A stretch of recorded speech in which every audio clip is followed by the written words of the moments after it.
Welcome to the Healing on Purpose podcast. I'm your host, Dr. Miriam Rahav.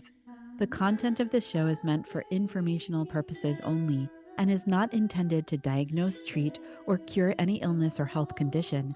Please discuss all information shared herein with your own personal health authority. I hope you find value in this episode.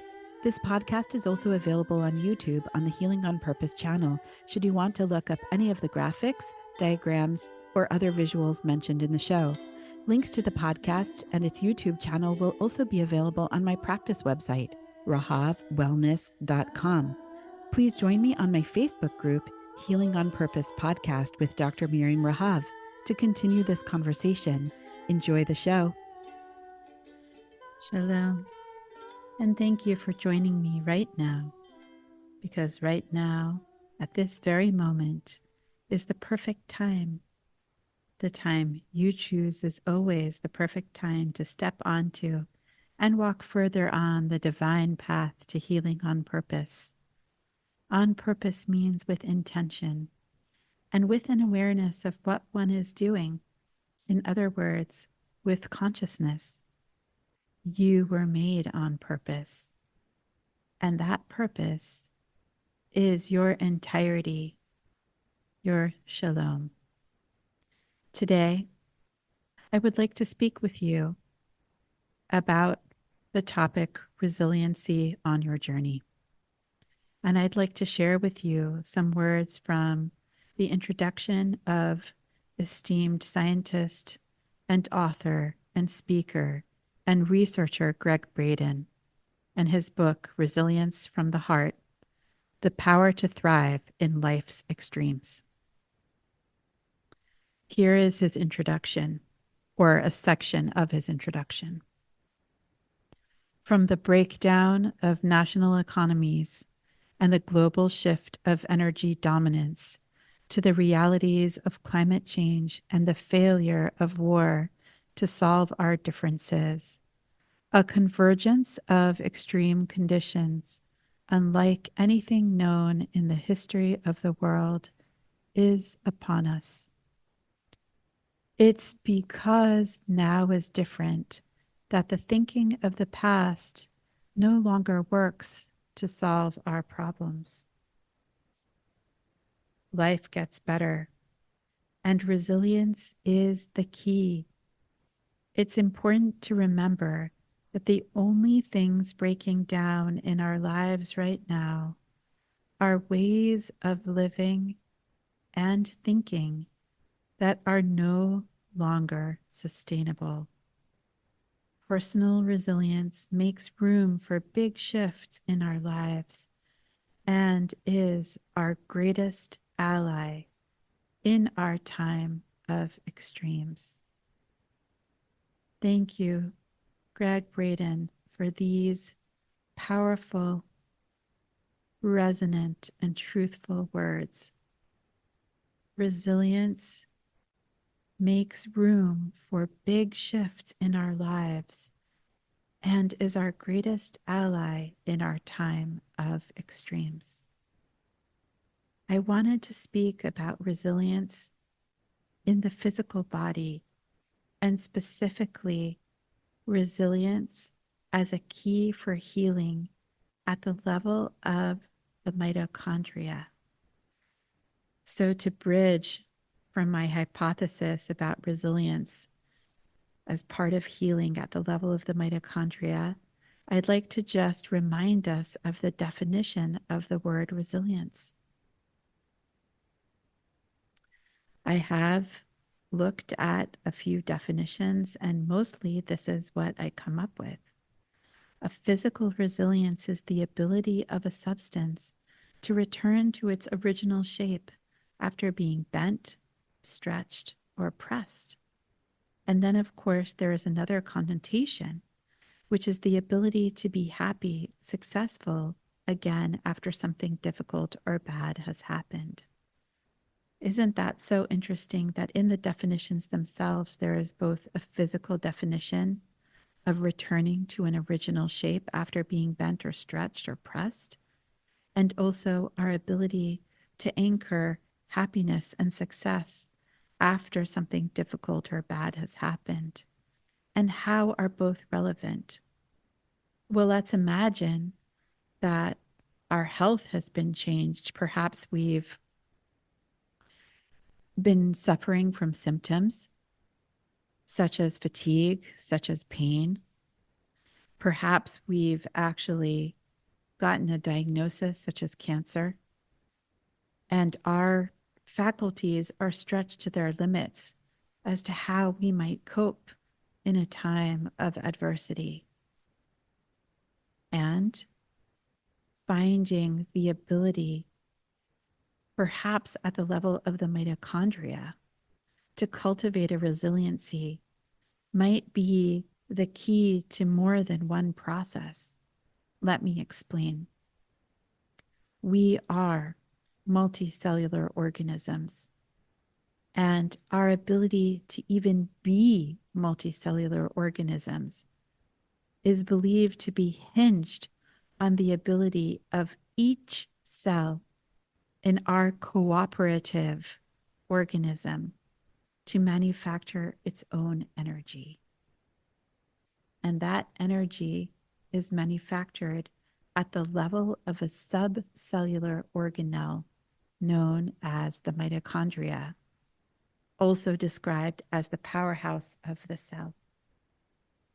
It is mostly what we eat that we know gives us energy, and what we consume and what is processed through assimilation, physical assimilation of our nourishment that is converted through many, many steps down to our what we call our macronutrients, which are either carbohydrates, proteins, and fats.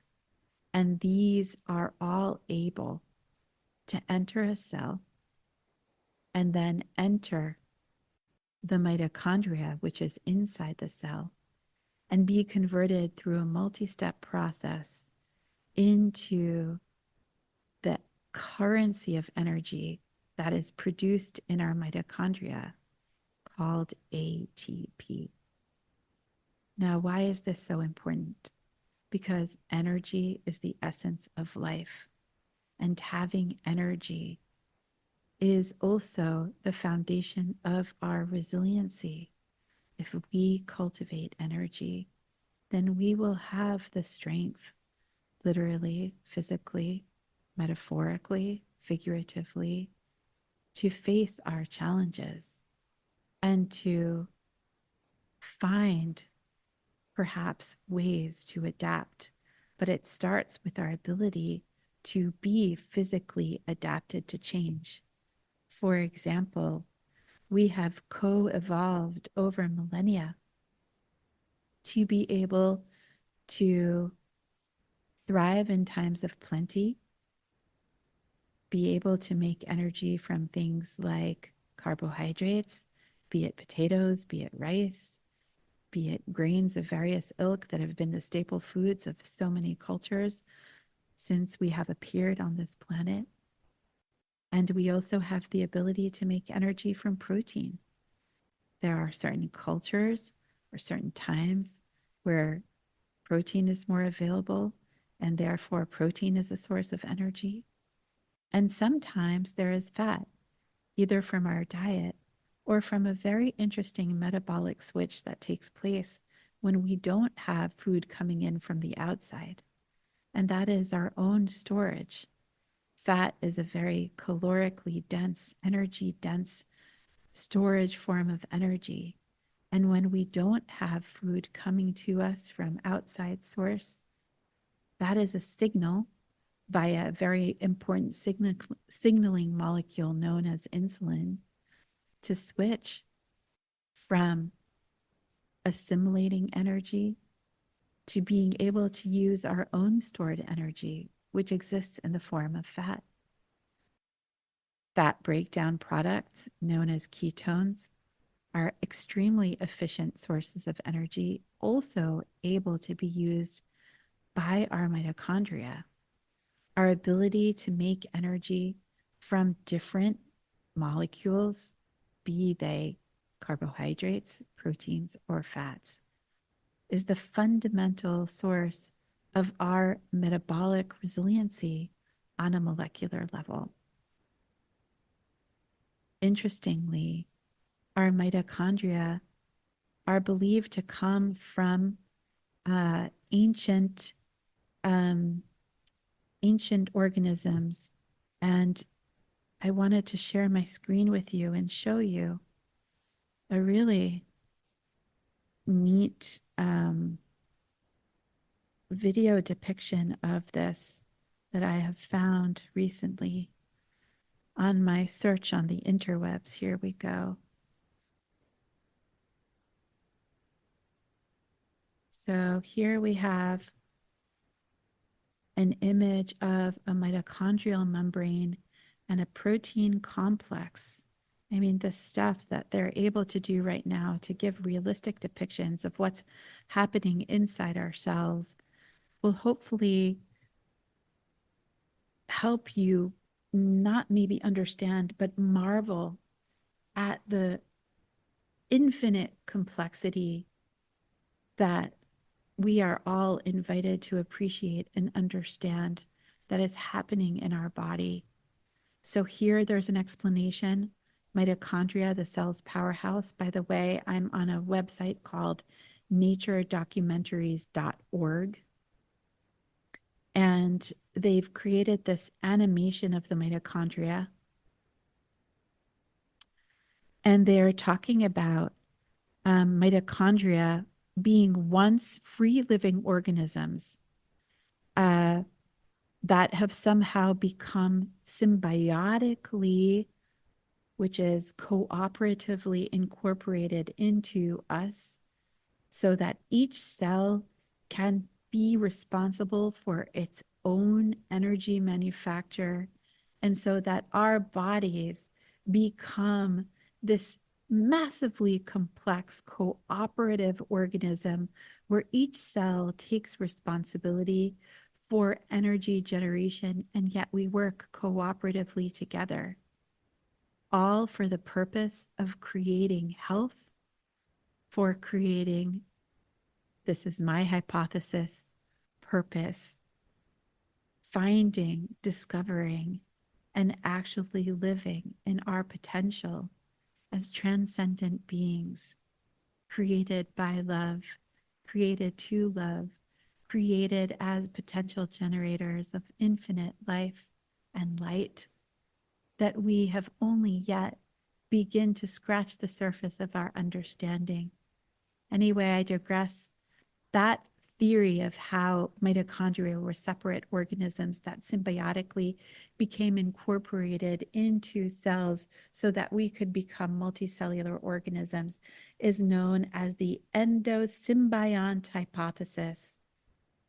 And we also know that mitochondria has its own genetic information, its own DNA, and that the inheritance pattern of mitochondrial DNA is through the egg. The egg, the maternal lineage, carries the mitochondrial DNA from mother to daughters and sons, and from their mothers to their daughters and sons. Interestingly, it is this, the feminine mitochondrial DNA, that is the energy passed through maternal lineages since the beginning of our existence as multicellular cooperative organisms. I thought it might be really just beautiful. I don't have the sound on here, but just the visual. And of course, you are welcome to have a look at this website, the naturedocumentaries.org /18697 / mitochondria cells powerhouse Harvard DX biovisions / and look at this depiction of the mitochondrial membrane with this energy complex in it. And this fluidity of this membrane, which we are learning, is at the heart also of our health and a subject that we speak upon much in clinical practice, in my clinical practice at Rahav Wellness. We do a lot to support the health of this membrane, the mitochondrial membrane. And here we literally have the engines that make our energy. Look at it. It defies description. It looks like something fantastical. And yet, this is the incredible development that we have of beginning to be able to visualize some of the infinite complexity. And by the way, this is one intermembrane space of one mitochondria making this molecule called ATP, which is the currency of energy in our body.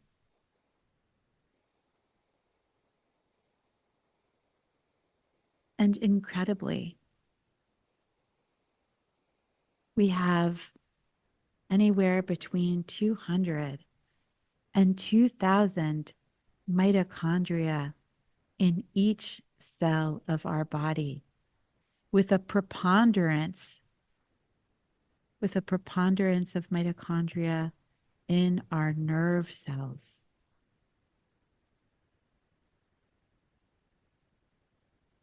I'm going to stop sharing here for a minute and return to me. I see my video signal is turned off for a minute there. Anyway, I just wanted to share that incredible and magical image of the mitochondria that hopefully you were all able to see and appreciate. Now, what happens if we have certain pressures on our cells and on our organism? For example, if we are exposed to mitochondrial toxins, what are some examples of mitochondrial toxins? Well, sadly, there are many within our environment, including ones that we screen for on a daily basis in my clinical practice at Rahav Wellness. For example, lead, and for example, mercury. For example, arsenic. For example, cadmium. These are all mitotoxic. These are metals that disrupt mitochondrial function. And then we lose that mitochondrial ability to function. What is another very, very important driver of mitochondrial function? The answer is oxygen. Oxygen. So when we have problems with our circulatory system, when we have problems of sluggish blood flow, we develop potentially mitochondrial injury. This is incredibly important, and you are all welcome to listen to my episode, which was featured very early in the launch of this podcast on COVID-19 and how spike protein can interrupt blood flow and lead to mitochondrial injury. And as such, we lose resiliency of our mitochondria on a cellular level. This is incredibly important because this is at the heart, this loss of mitochondrial resiliency, mitochondrial function, mitochondrial ability to toggle between different types of fuel. We lose this resiliency through multiple mechanisms of action. And it is time to start thinking about the body on a cellular and subcellular level, and from the perspective of the mitochondria as a funnel to teach us about where and how and why we may have lost resiliency, be it through problems with circulation, be it through environmental injury, be it through problems with our hormone signals, especially that important signal that I mentioned to you called insulin. Insulin signals to us if we should toggle between certain kinds of fuel, such as carbohydrates and proteins, to other kinds of fuel. such as fats. If there is a problem with that signal, then we also may stand to lose mitochondrial resiliency. And that phenomena can also be known as insulin resistance, which is the dominant problem in diabetes, where we lose the insulin signal either because of insulin resistance or because of autoimmune destruction of the cells that make insulin. That would be a type 1 diabetes, an autoimmune response, or a type 2 diabetes.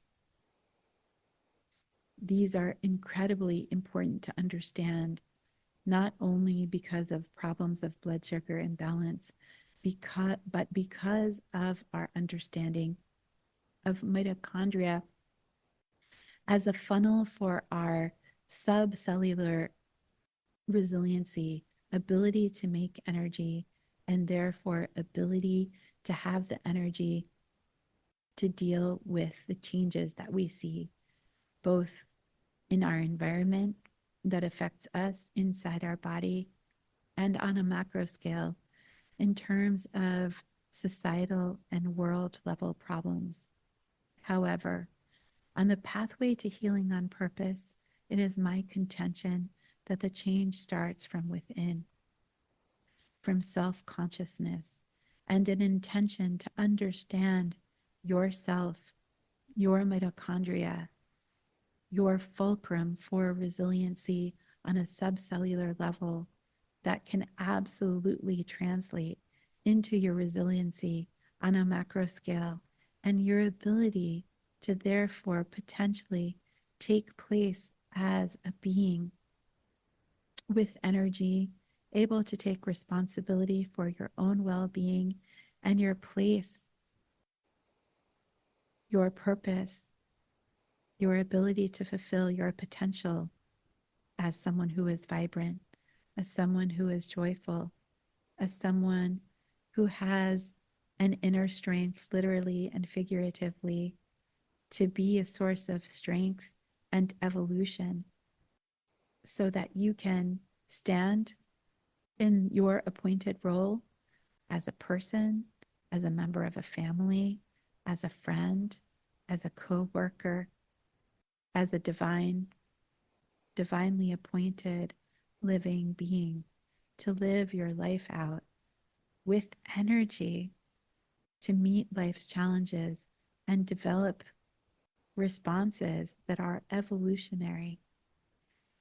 I realize today might be a little bit of an abstract conversation, and yet so many things are tied in to the mitochondria and this idea of resiliency and this idea of us experiencing extremes in our times and the invitation that is being made that we can take up the mantle, take up the invitation every day to develop consciousness around our health, around our mitochondria, and the tie into resiliency so that we can observe with hope, with even excitement, how certain systems are falling away, including our healthcare system, which is not so much focused on this common funnel for health at the level of the mitochondria, and awaken within yourselves the common denominator, the awareness of the common denominator of the mitochondria, so that all of these different ideas, our circulation, our nutrition, our environmental exposures, and more, of course, there are more, how all of those different elements can come into play and inform your health in the most profound possible way. And how do we work? Therefore, once we find out where our mitochondria are, and by the way, if you have insulin resistance, you have mitochondrial injury. If you have poor circulation, you have mitochondrial injury. If you have, if you have, uh, if you have problems with lymph drainage, which is another important system that helps move toxins out of circulation and allows your body to regulate itself, you're going to have problems with mitochondrial function. It is an incredible funnel. It is an incredibly important common denominator to understand. If you have problems with blood flow, hypertension, it doesn't mean you have a beta blocker deficiency. It means that there's something disrupting your circulation, and it's going to affect you on a mitochondrial level. Your body is an absolutely honest reporter. The things you feel have meaning, have purpose. Your body has a creator. The complexity that I showed you in that video, it is nothing that we could have imagined ourselves, but evidence of something much bigger than us that is our creator and that we are invited to begin to understand. And perhaps it is that health challenge. Perhaps it is that fatigue. Perhaps it is that brain fog. Perhaps it is those the migraines that you struggle with. Perhaps it is the loss of stamina. Perhaps it is the joint pain. Perhaps it is the abdominal pain. Perhaps it is the bloating. Perhaps it is the uncomfortable menstrual cycles, the loss of menstrual cycles, the heavy bleeding. Perhaps it is whatever it is. You are invited to listen.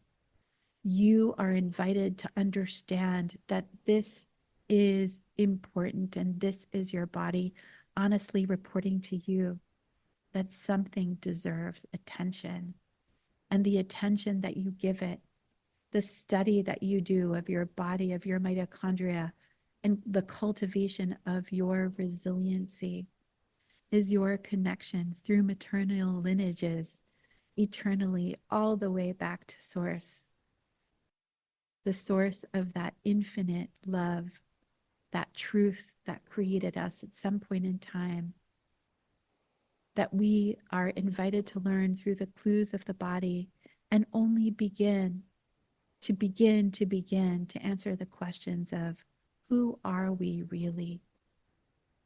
My brothers and sisters, we are only beginning to understand, having the faintest inklings of who we are.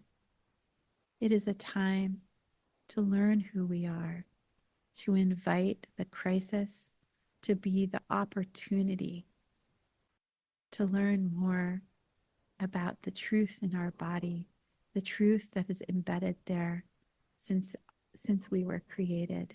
It is the truth of our creation, and that is the study of the body, and that is the pathway to healing on purpose.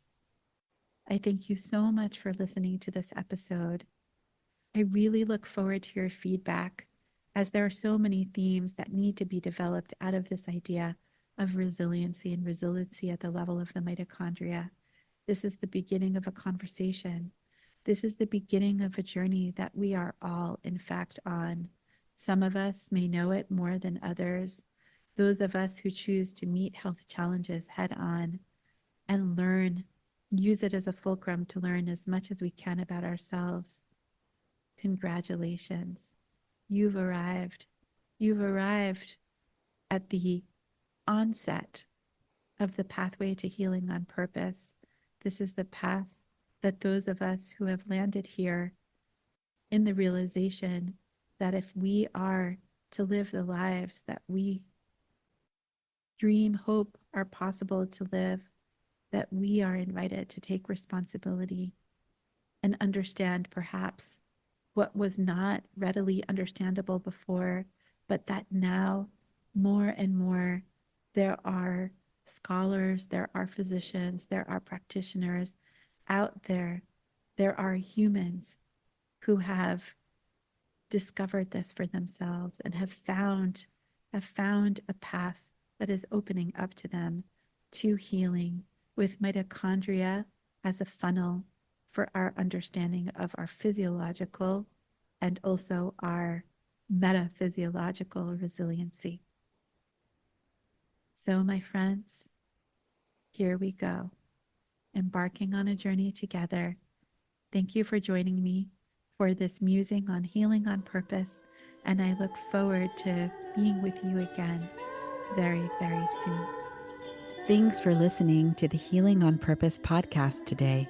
I hope you found this information helpful, and I encourage you to share this episode with others who may also benefit from the information shared.